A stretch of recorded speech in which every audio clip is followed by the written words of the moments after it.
कृषि के प्रति रुझान बढ़ रहा है और आने वाले समय में और ज़्यादा युवा एग्रीकल्चर को अपना मुख्य विषय के रूप में अडॉप्ट करेंगे और अपने करियर के रूप में अडॉप्ट करेंगे। ठीक है प्रखर, आपसे मेरा सवाल है, आप अपनी जर्नी को थोड़ा शेयर कीजिए लोगों के साथ। बेसिकली अभी मेरी journey as an Chitravansham group of college के अंदर तो अभी जस्ट स्टार्ट हुई है एज यू कैन सी, और बाकी जो मेरे पेरेंट्स और ग्रैंड पेरेंट्स ने इसमें काफ़ी इसमें योगदान दिया है।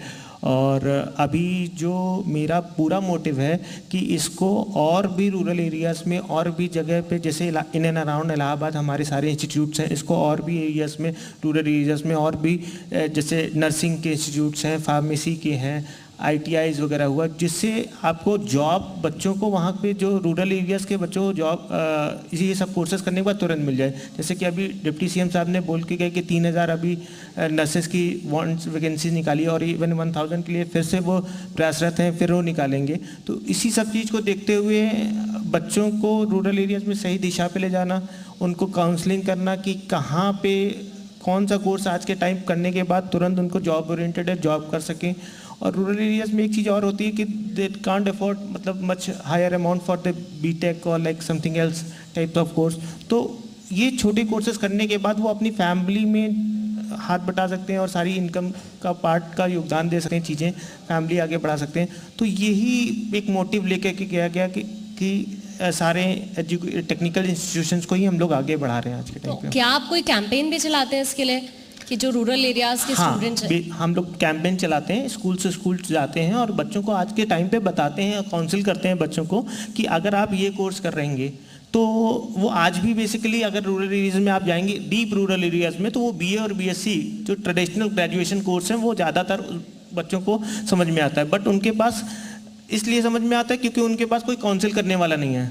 शहर के स्कूलों के अंदर काउंसलिंग तो बहुत अच्छे से मिल जाती है, बट रूरल एरियाज़ में ये काउंसलिंग नहीं मिल पाती है। तो वो हमारे यहाँ से लोग जाते हैं, प्रॉपर काउंसलिंग करते हैं और हर सेक्टर के टेक्निकल कोर्सेज बताते हैं और उनके रेंज के टेक्निकल कोर्सेज बताए जाते हैं। तो फिर जिनका जो इंटरेस्ट जिस क्षेत्र में रहता है, नर्सिंग है, पैरामेडिकल में है, कई सारे कोर्सेज, फिर जैसे अपना लॉ वगैरह भी हुआ हमारे यहाँ, BTC वगैरह भी, इन सब जिसको भी जिस तरह के इंटरेस्ट आते हैं फिर उसके हिसाब से काउंसिल करके उनको उन कोर्सेज में कराने की कोशिश किया जाता है। जब आप जाते हैं लोगों के बीच तो चैलेंजेस भी बहुत सारे फेस करने पड़ते होंगे। हाँ। किसी को समझाना इतना आसान नहीं है। हाँ, बहुत सारे चैलेंजेस फेस करना पड़ता है क्योंकि लास्ट टाइम अभी जैसे कोविड है, कोविड से भी बहुत चैलेंजेस लोगों के फैमिलीज़ में और लोगों की उसमें आए हैं। बट लेकिन ये समहाउ वी कैन मैनेज। और क्यों नहीं, क्योंकि हम बच्चों के इंटरेस्ट की ही बात करते हैं और वो समझते हैं। थोड़ा टाइम लगता है, थोड़ा समझाने का तरीका थोड़ा सा डिफरेंट होना चाहिए उनके लिए, तो उस अपने तरीके से उनको समझाइए तो फिर मानते हैं, चीज़ें हो जाती हैं। ठीक है डॉक्टर शैलेश, आपसे मेरा सवाल है, क्योंकि एक चीज़ होती है कि मुझे एंकर बनना है और एक होता है संयोग कि ठीक है मैं एंकर बन गई। ऐसे आपके साथ भी मैं आपसे जानना चाहती हूँ कि क्या ये शुरू से ही आपका इंटरेस्ट था एग्रीकल्चर साइंस को लेकर, या फिर कुछ सिचुएशन इस टाइप की बन गई कि आपको आना पड़ा इस फील्ड में? मेरा जन्म राजस्थान के बीकानेर शहर में हुआ, जो कि छोटा सा एक शहर है। और बचपन में बड़ा कठिन समय देखा। हमारी माताजी जो थी वो चूल्हे पे रोटी बनाती थी और वो फूकनी से फूक मारती थी।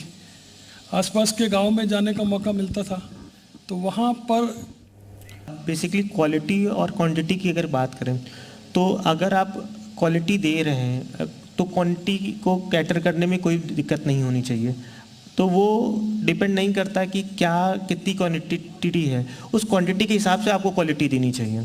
इवन जो भी हमारे यहाँ टेक्निकल कोर्स और नॉन टेक्निकल कोर्स दोनों हैं, और जो बच्चे एफर्ट नहीं कर पा रहे हैं आज के टाइम पे चीज़ें, तो मैं उनको स्किल की ट्रेनिंग्स भी कराता हूँ।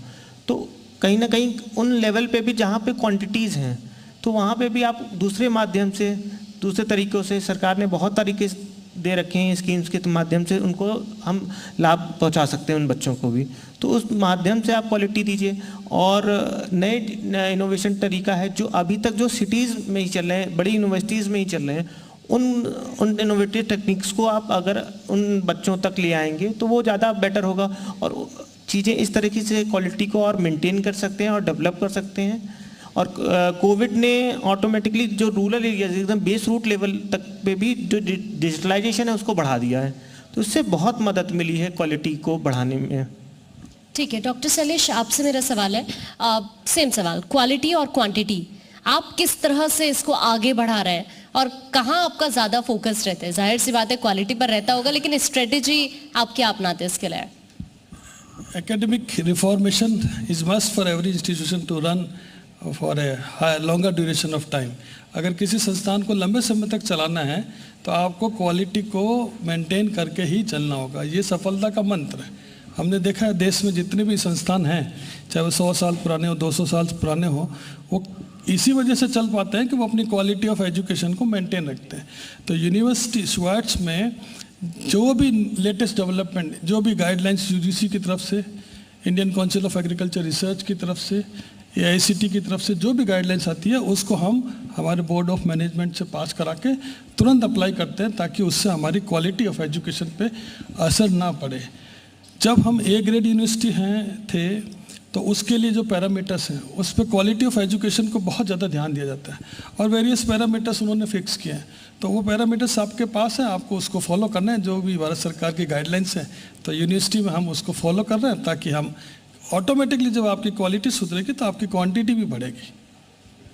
ठीक है, इसका विस्तार अब आप कैसे कर रहे हैं?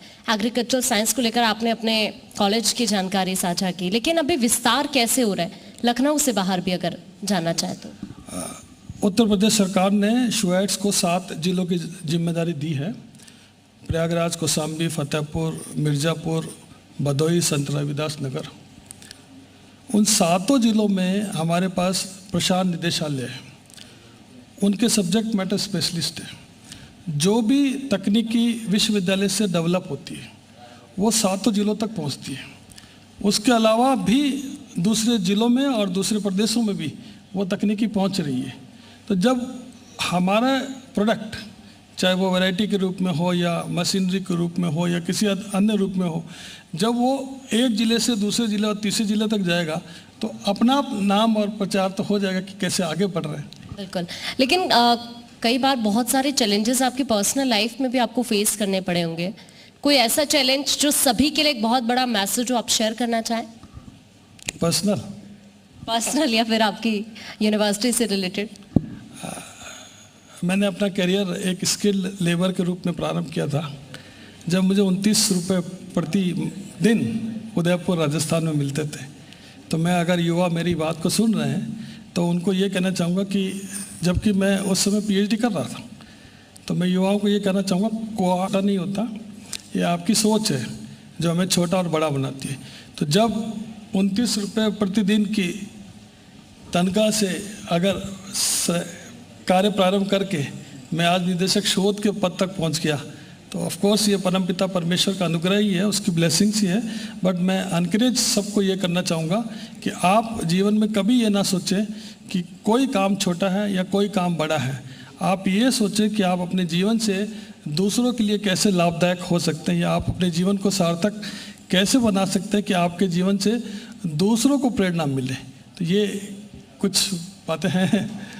एक बार जोरदार ताली बजा दीजिए, क्योंकि ये वाकई बड़ी बात है कि एग्जाम्पल ऐसा सेट करो कि दूसरों को भी प्रेरणा मिले उससे।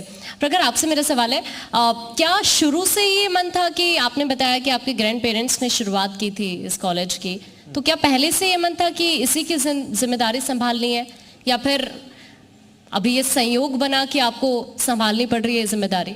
एक्चुअली पहले तो मेरा कॉम्पिटिटिव एग्जाम्स की तरफ जाने का पूरा मूड था, बट देखा कि जो रूरल एरियाज में मैं गया, जब उनके साथ मैं जब विलेजेस में गया, मैंने देखा कि चीज़ें इन लोगों को सही गाइडेंस नहीं है, और इनको सही गाइडेंस देना सर्व नेशन वहाँ से भी मैं करता और यहाँ से भी मैं नेशन को सर्व कर रहा हूँ। और यहाँ से मैं लगता है कि आज की डेट में मुझे लग रहा है कि यहाँ से बेटर वे में मैं सर्व कर पा रहा हूँ, क्योंकि रूट लेवल पे हम उनको दिशा दिखा पा रहे हैं कि क्या चीज़ करना चाहिए, कि किस तरफ बढ़ना चाहिए।